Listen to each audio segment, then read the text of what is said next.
Welcome to your Inspirational Astrology Horoscope for Thursday, January 9th, 2014. I am astrologer David Palmer, the Leo King, here to illuminate the collective consciousness.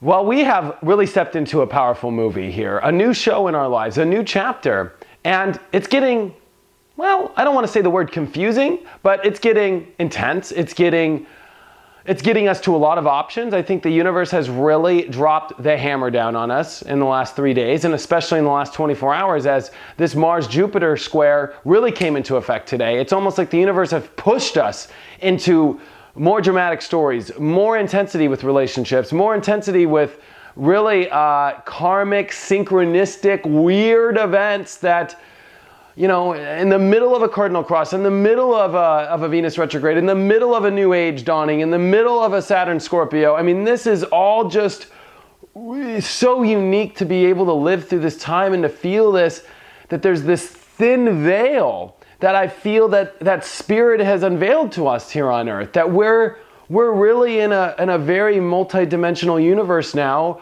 that we've never been in before, where, you know, our thoughts, our soul expression is really starting to not have this, you know, this veil hiding it as much anymore. It's like everything is starting to be so interwoven and connected, and especially in the world of relationships, we are getting down to the bottom of a lot of this and picking roads and picking destinies and picking, you know, goals together, but more importantly, picking, I think, roads, destinies together, and switching teams, and there's emotions that are involved which are not easy.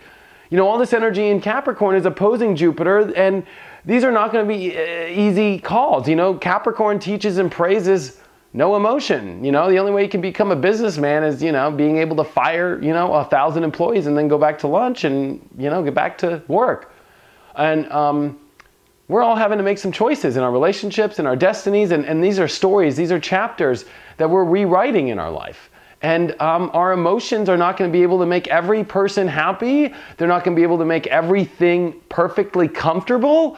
So that makes it difficult. And with Mars squaring Jupiter, it's almost like the universe has like pushed us into a lot of options, but they're not comfortable options. They're not easy options. There's a lot to weigh out. There's a lot of people at stake. There's a lot of relationships at stake. There's, you know, now the moon in Taurus, there's a lot of richness to the story that we have to vibe in. We need to process. We need to take our time. We need to sit on things right now. And the universe is pushing us into the story, so it's not that easy to sit on things. It's not that easy. And just here in the next 24 to 72 hours, we're going to have the Sun-Venus conjunction, which actually is Venus passing the Sun in our view as Earth, because Earth is actually, we're passing Venus. And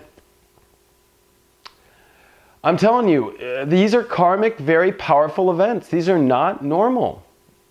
You know, well, if you think life's normal anymore, have fun with it. We are really dealing with a wild showcase here, and we are dealing with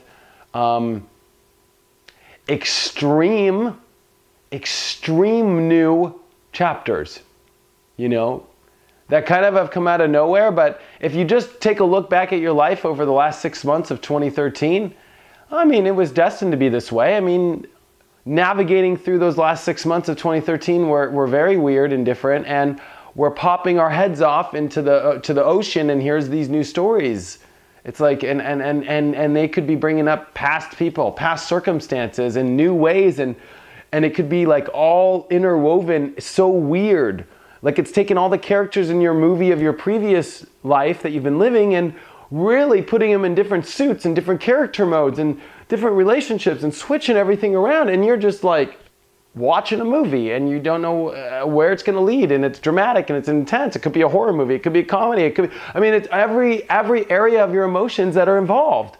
And it's not easy to pick one emotion. So if you want to make everybody happy now, I don't think that's going to be easy. If you want to make everybody unhappy right now, I don't think it's going to be easy to do that. There's going to be people, you know, we're at this place where it's just, you know, just continue to sit on things, even though the universe keeps plopping you into more, I think, options, more lessons, more emotions into the story now. And just watch it get more dramatic over the next couple days. I mean, way more.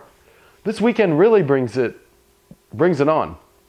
And, today we got to sit on a lot of it, and there's a lot of change that we're ready for. The moon's going to trine Pluto. The moon's going to get ready to trine the sun. I think by tonight we become more clear. I think, if you're in Australia, as you're coming into the 10th, it's like, I think that you're going to feel more clear. And by the end of the 10th or the end of the 9th here on the other side of the world, it's just like, holy cow. We all really start to, I think, become more clear of how we feel about it all. Because I don't think it's been that simple to know exactly how to feel about what's been happening lately. I mean, this is really kind of putting us in a not in a very Gemini kind of question mark way, but more in like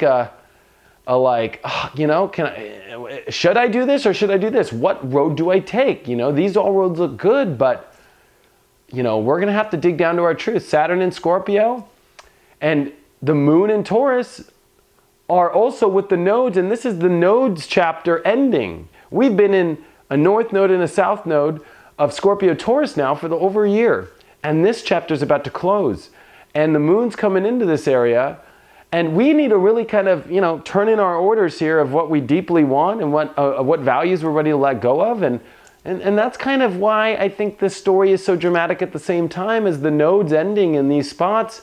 Deal heavily with transformation, deal heavily with manifestation, deal heavily with your truth, deal heavily with exposing quite a lot of things. And I think there's a lot of exposing happening in our lives and exposing more of our inner worlds and having to learn to be more confident in our road, having to learn to make some tough decisions that require us maybe to put some of our emotions on check. It's a lot like chess. This is a chessboard, and I think that this just takes a lot of strategy in your life, and the strategy is not simple, so if you're not good at chess, you will probably have difficulty right now at this time because it takes extreme strategy. Am I going to make this move? How am I going to deal with this situation? How am I going to deal with this? This is how I feel here, but I got to do this. I've got these emotions here, but I've got to do this. I got to let go of the queen in order to advance myself in the board correctly to win this game. There is some difficult calls here. And for those that have a good strategy, those that have a good plan in place, those that balance the emotions and restricting the emotions correctly at the right times in the right places are going to win. Those that are dramatic events of emotion are going to lose this round because those emotions can just get overpowered. They could overpower the weighing out that you got to do. They can overpower your own confidence and it can become difficult. They could overpower your goals. This is where people quit. These are where people go, you know what, I'm done, I'm quitting. And this is where people go, look at that, all these people quitting. I knew I got to keep going, and there's going to be winners and there's going to be losers. And I want you to be a winner. And I don't want you to quit. And I don't want you to give so much. I think it's important to give into your emotions, but I think that you need to direct them correctly, and you got to get a wrap on them correctly. You've got to know where you're going, where you're aiming, where you're heading, and make the most of it. And this continues. This is not over. And today, sit on it, process it. What's the most valuable for you? What do you really want? Just start to go in those two worlds today. And I think by tonight, you will awaken to more of an understanding of what feels correct, what you really want. And I think as we come into this weekend, you're about to see the show get even brighter. Check out my website, inclusiveastrology.com, if you have any questions or if you want to have a one-on-one reading. Thank you for all of your support, and I will see you for the weekend forecast tomorrow.